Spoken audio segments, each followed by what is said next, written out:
All right, everyone, welcome to Sunday Setups, LifeGame podcast. Tonight, we're going to look at some USD, US dollar pairs. DXY has been on the decline lately, and we're going to check out the USD pairs, specifically EURUSD, USDJPY, and then we're going to take a look at the Great Britain USD. And if we have time, I'll look at the Aussie as well.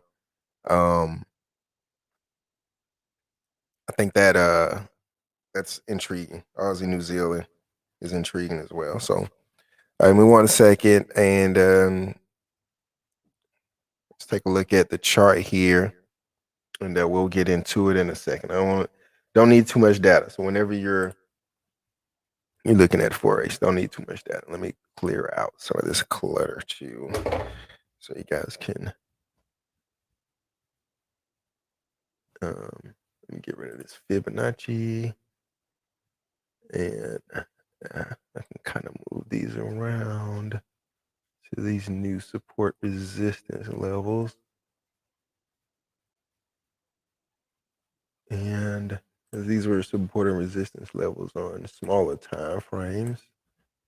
So let's keep it right here. So this is the weekly time frame. And let's take a look at what it's been doing over the last couple of years. It's been this steady slope. This is EURUSD, so steady slope. And then we see what was happened during COVID, when COVID hit, or pandemic went crazy. Now the euro is gaining, right? Gaining back strength, went all the way down to like 108, 107, and now it's bouncing back up all the way up to 121, 1.21 right now. And this has me very interested because this looks like a nice trend, right? If I go down one more time frame. So what I do, just to kind of give you an overview, I start at the weekly. Start at the weekly, try not to get too much historical data, but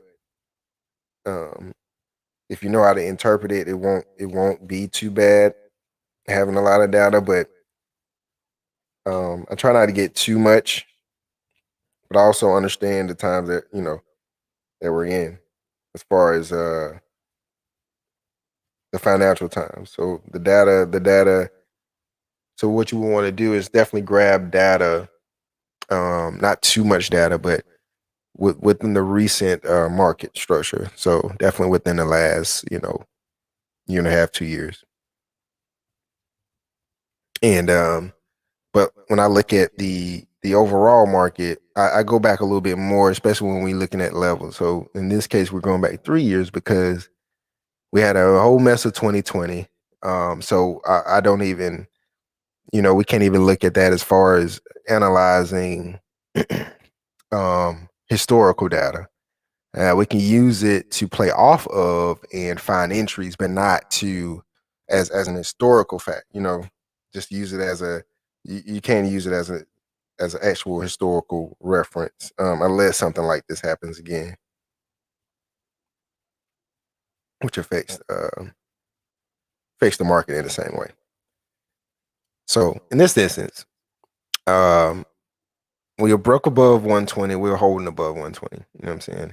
And the support and resistance area is around between 117 and 118. So going forward, if you're in, you got in a buy, you're in this. So there basically was a trend here. It corrected and then a continuation. Now with this, let's see, because if you're looking at just the weekly, you're kind of you don't have that much more room to go. You still have 200 or 300 pips to go. So, but still, that's still not a lot when you're looking at the overall move. But you can get some good money in that. So let's look at the daily, and this is a more recent chart. So if you look here, we can analyze our pullback a little bit and our trend and our pullback a little bit better. So trend starts good, kind of consolidates a little bit, then breaks out, it continues, reaches a new high, pulls back, tries again, no new high, and then correction, right? That's usually how trends go. And then after that is either some sort of consolidation range or some sort of reverse move, right? It's either one of those two things, or it gears up again for a continuation of a trend, of the original trend. It just corrected. It needs to kind of reset, fill out a new market price and everything. So when you look at it that way, the correction happened, and then now we're here. Now the important part is on this particular, so on our, we have our support and resistance level set on the weekly, which you see here on the daily, they hold. And then if we go and set up, if we look at our support and resistance here, let me grab that.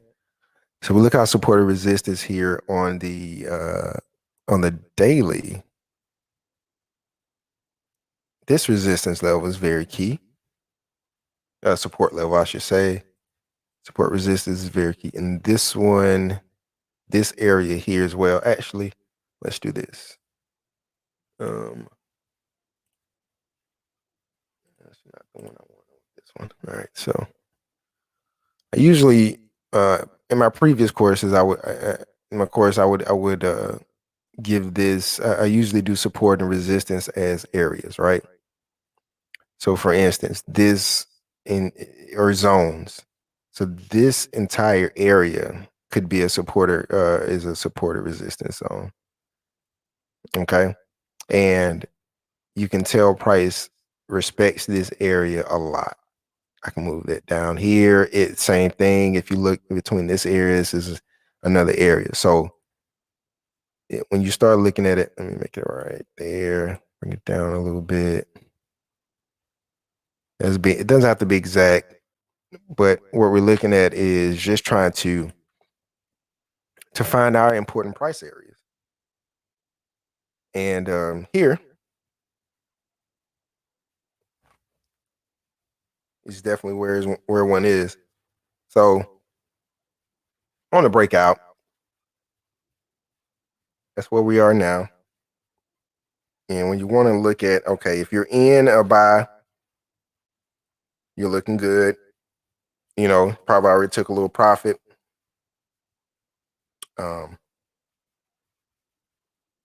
Probably already, move up to stop loss, all that good stuff.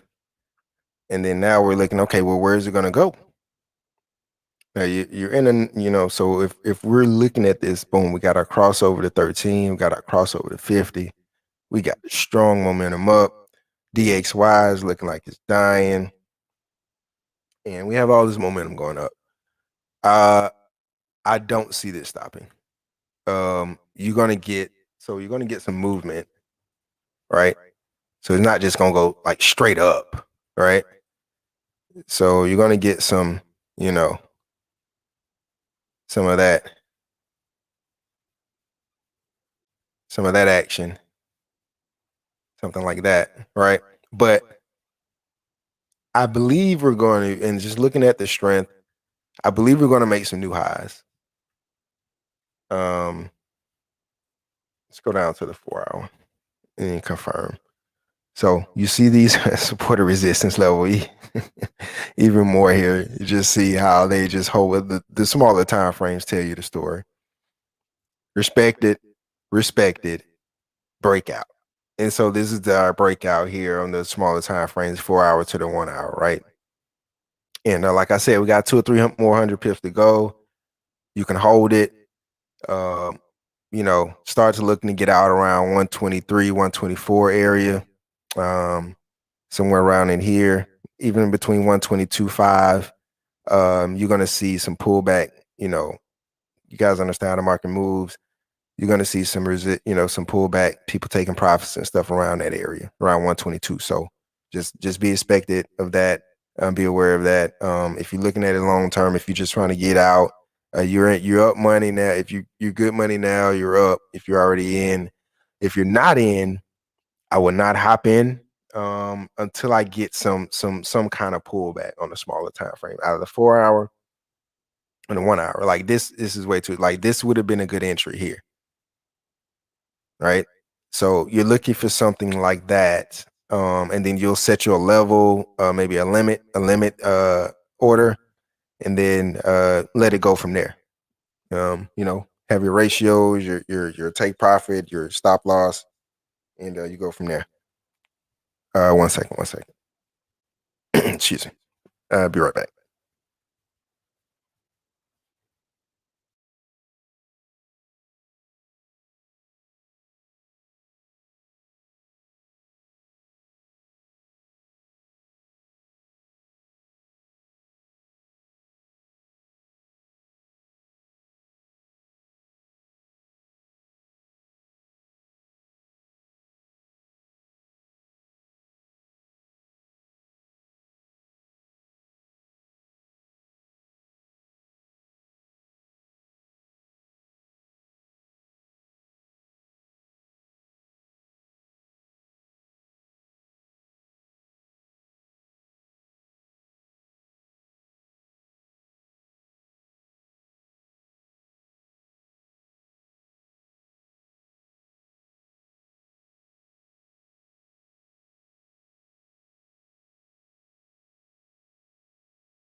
All right, my apologies. We're back. Sorry about that. So, like I said, if you're not in, if you're in, hold. If you're not in, wait on some pullback. This would have been excellent to get in. And like I said, you're good for another 100 pips at least. All right, let's take a look at USDJPY. This is one I personally traded. And I liked it because if you look at my whole setup, I've been following this. Like, this is one of my pairs I like trading, just to be honest. And the reason is I just feel like it's easier to see the movements, especially with a lot of tension that has happened between the Asian Pacific community and the USD and the US. And those politics spill over into how business is conducted, which then spills over into how banks are conducting business, which then spills over into how it affects the market. Just without, there's a few more layers to that, but just FYI. So when you're looking at this, it's like, okay, weekly, you see what's happened. I've been in this, you see here, I've had this formation set up for the breakout.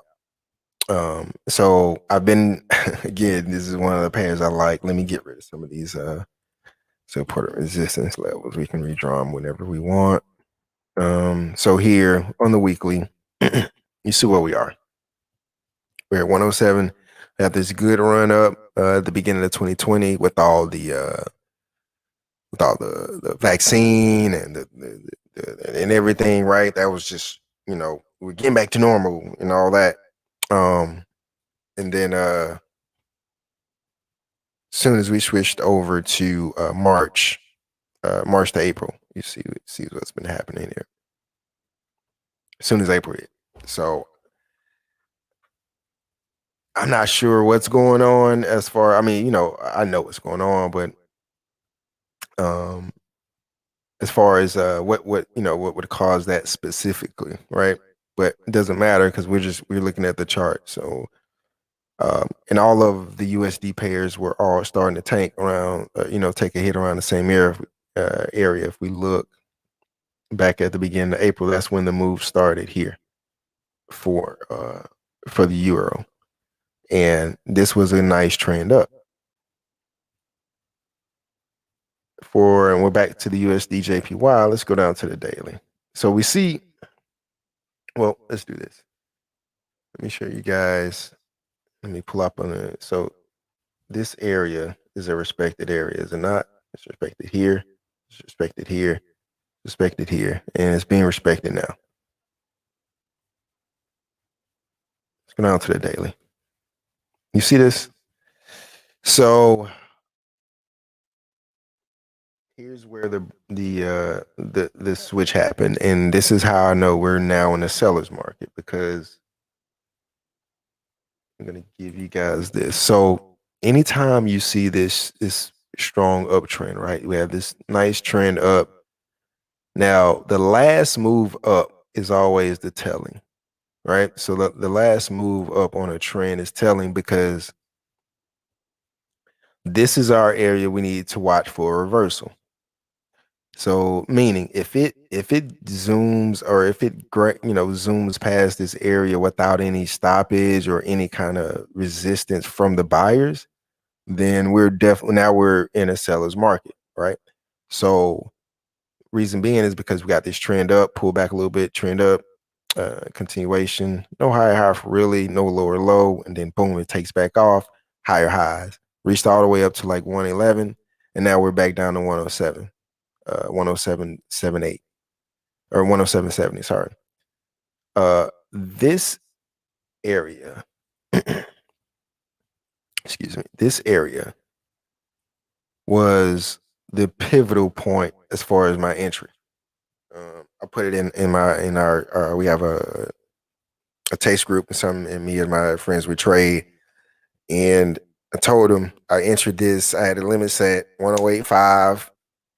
I'm sorry, 1085. My stop loss was at 109.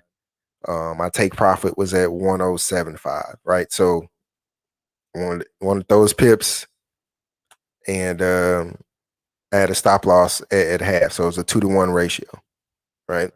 So the trade looked at something like short position. So the trade looked something like this. Hang on. The entry was around, it's like 105.53. And then my stop loss was here, and my take profit was right there. And pull this trade out. When was that? Last week? Yeah, last week sometime. And pulled it out, executed perfectly. And I think that here it's going to continue. We're going to reach, because we crossed over our 13 moving average. We just crossed over our 50. And what we're going to happen is when it gets to a resistance area, so maybe around 107 flat, like right in here somewhere, we're going to start getting some few green bars, some buyers coming in, and it may even push it back up to 1085, but then I don't see this continuing. I do see a drop, so at least to 105. I got to drop to 105. That's where I'm seeing this. So I'm looking at, let me get rid of this. So I'm looking at this, at least a drop to about this price range. All right, 105 from 10. Let me draw a line here. Let me get a array. And let's see, let's make it green. And let's make it a little thicker. That's our take profit. So I see it dropping all the way around down to this area, about 105.5. And that's back in within our thing, our triangle here, our basically our breakout triangle.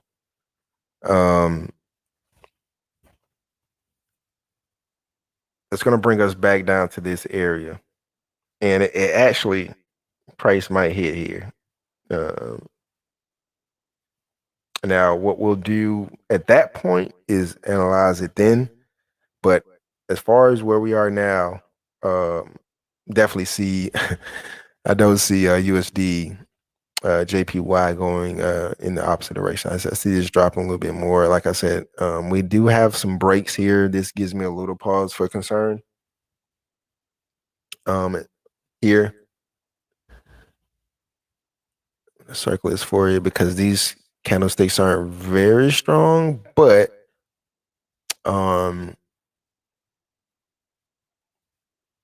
I would definitely this is this is what I traded. So from this bar all the way down, boom, it tapped my take profit and jump back up. So what you would want to do is play this again. I would put a level if you're not in already on the sale. I would put a level at right around 1075. Because if it drops past there, I'm pretty sure it's going to continue all the way down. And then let's see what news we have coming up anyway for Forex Factory.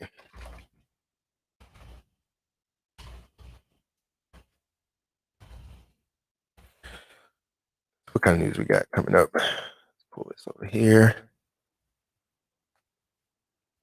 So news we have this week, not much. Sunday, we got some JPY news. So Bank of Japan outlook report, monetary policy statement. And so, yeah, these are definitely things that could push the market even further. Got a press conference on Tuesday. Yeah, so in Japan, I always do that thing like tentatively. They never give you an actual time. I hate that. But there's definitely something to look at as far as JPY goes, and not a lot of some USD news, not a lot of Euro news. I mean, some Euro news not as important. Some advanced GDP quarter by quarter numbers on Thursday, so that could definitely impact the market, and nothing much really, right? So keep an eye on that. So for USDJPY, definitely see this going down a little bit more. The news kind of triggers the moves. There's either build up before or build up or the move, or once the news happened, boom, then the market takes off. So just be aware of that. And then the last pair we're gonna look at right now. Don't want to keep you guys too long. We're already been on about 25 minutes, but I'll take it up to 30, and then we'll touch on Aussie. I'll send out some if you guys follow me on social media, I'll send out some screenshots on that as far as the setup. IG is Tuck_ATL at Tuck_ATL. So and I'll put it here. So sorry about that. So here we are. USD, sorry, Great Britain pound USD. Now this one I don't think has a lot. I mean, this one has a lot of movement, I think. Here's why.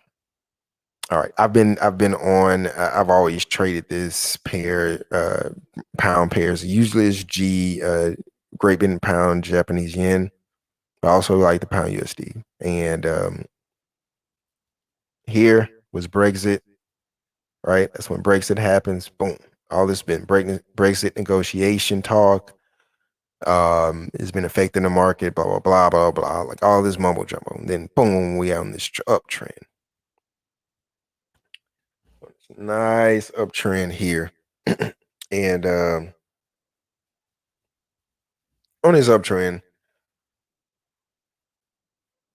we see we're reaching a major support, a major resistance area, right? We already touched it, pull back, and now we're in a continuation. Now is it going to do something like this? I doubt it, just because I'm looking at the strength of the USD now. I would wait to trade this one, and why not wait? I mean, if you want to be gung ho about it, go ahead. But the reason I say that is because let me get rid of that. And the reason I say that is because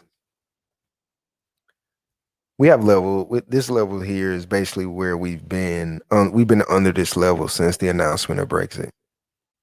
We've inched close to it in 2018. But that got killed. A lot of turmoil, a lot of financial things have been going on in Europe, specifically Great Britain negotiating this Brexit deal from the EU. But what you want to look at is 2020 hit, pandemic hit, seen it die and it bounced right back, right? And then on this uptrend here, mind you, this is the weekly, so this is the overall overview. We're gonna dig deep into it in a sec, but the weekly here, you see this move up, strong move back, pull back, then make any new lower lows, stopped out at a support level, and then kind of continued up. With the pound, you're gonna have to have some patience. It moves fast. It's very, I mean, the pair, it weighs a lot. You know, any pound pair you pretty much trade for the most part. For the most part, not all, but most part, it's a good penny, pretty penny. Like sterling's a good thing to trade. Especially like Aussie with the pound Aussie and stuff like that. Aussie pound. So just keep that in mind. Now, when we're going up here, what I want to see is some stronger momentum as we approach. There's two things. As we approach this major resistance area, either we're going to get a big green candle, or if I see a lot of small ones like this, if I see a few more of these small candles kind of inching up, kind of how this is, because that's usually how the pound trends go. Like you look at any trend, there's these candles are very, very wicky. They have wicks on both sides, these candlesticks. So I want to see a lot of smaller green candlesticks. Sorry, that would be it. Let me show you guys the daily. So the daily on the smaller time frame is where you would actually enter. Looking at the weekly, you're just getting your major level set. Now you see it a little bit clearer here. It's slow rise up, and this is why I'm hesitant, because even though the US dollar is not doing so well against all the other pairs, you see how it's doing here against the Japanese yen. If I go down to the 4-hour, you even see it here. Yeah, this is my trade. I got out, boom, it hit take profit, and as soon as it did, it reversed. So that was a perfect trade for me. And again here with the 1 hour on the USD, EURUSD. So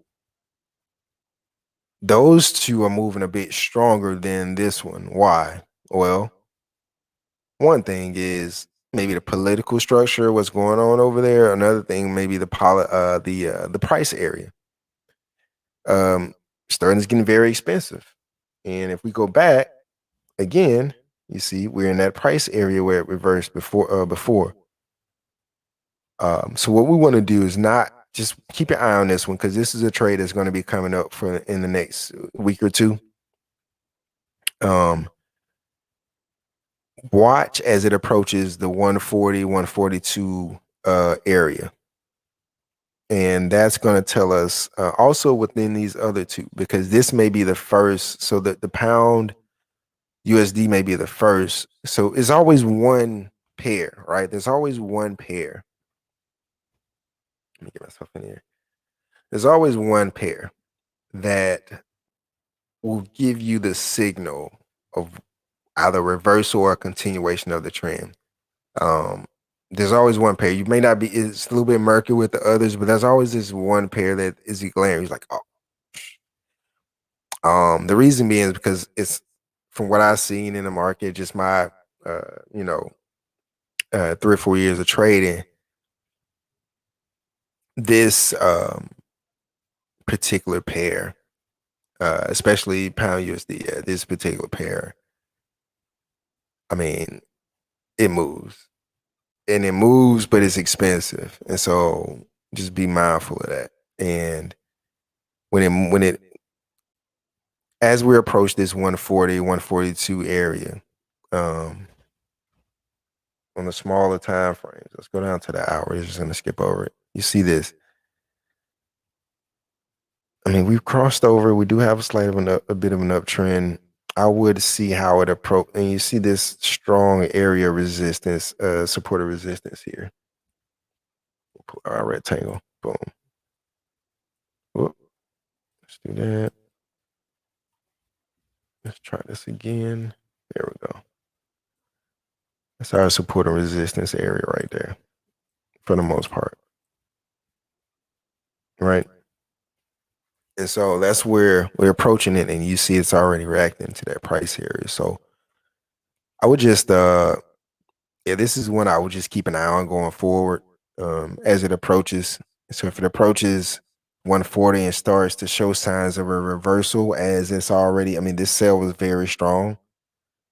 And this movement down was very strong, and it's been holding at that 138 price level. So it hasn't broken, but we haven't made any new highs either. So either this could range, which I doubt.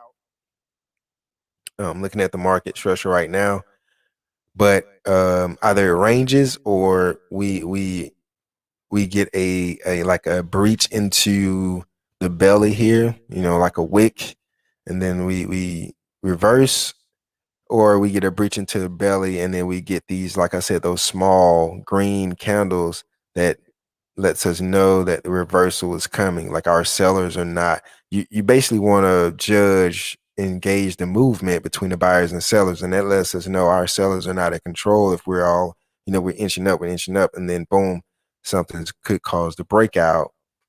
I mean, we got some Aussie that could do it. We have, because they're closely related, we have some USD news that could do it. So going forward, just keep that in mind as well. So this is the area I would just keep an eye on, either for a buy. I would look to buy based on these other two pairs. They're already going in the direction we want. This one is behind, but it has some potential if once we get past this rough area here, once we get past this price area where it causes us trouble and we break out, then our next price level to worry about is around the 142 range. But yeah, that's about it. Didn't want to hold you guys too much, but this is, we walk through the setups, we look at our levels, and we execute. Euro USD is something I'm definitely liking so far. I'm not in it, but I'm looking for some pullback to get in. Short term, of course, this will be a short term trade for me. I usually trade long term. I'll hold trades for weeks, and you guys know me about that. But as far as this one, nah. This would be a shorter term trade right now, just because of where. Well, we got some room. We got some room actually. Actually, we got like I said, 200 or 300 pips, so I would be able to catch. So we're at a price area now where it's some resistance, but I would if I get any little pullback here within the next few hours, or get anything like this, if you want to put in a limit order, and let's say, hey, if it breaks over, 121.5 or whatever, 120 or wherever this is, this, so it's at this last resistance level. So let's say if it breaks over 121.3 and 121.35, and then put your stop loss at about anywhere from you know, probably 100 pips or so. Give yourself a little wiggle room and let it do its thing, and then, you know, and kind of check on it later. Um, that's how I would play that. If I don't get any pullback, that's how I would play it. So if you want to get in, that's how you would do it. Find that entry. If not, I would wait on some pullback. If you don't get any pullback, that's how you play it with the limit order. Anything, if you guys have, if you need any, if you have any more questions, if you have any questions about setups, if you want to do some one-on-one stuff, let me know. Email me, text me, or not text me, but email me, or, you know, hit up the comment section. You know, I'll be happy to kind of walk through it, anything with you guys. If you need help, trading can be intimidating at first, but once you learn the jargon, and understand, just really once you understand the terminology and how to relate that to whatever it is you understand with markets in life, like, you know, it's really logical, and you can get through it and learn. So it's not as daunting as people think. A lot of people have resistance, you know, when they're older, just to learning things new. But I would definitely challenge anyone who's uh, not where they want to be financially, not, oh, just want some freedom, or you want some extra money, you want to learn how to learn a new skill that you can always use. That could be potentially a high earning skill. I would definitely consider Forex. All right. And I can help you learn your journey if you can. Thanks for tuning in. And remember, as always, trade empowered and use your logic. Logic overrules fear and emotion in trading always. Thank you for tuning in.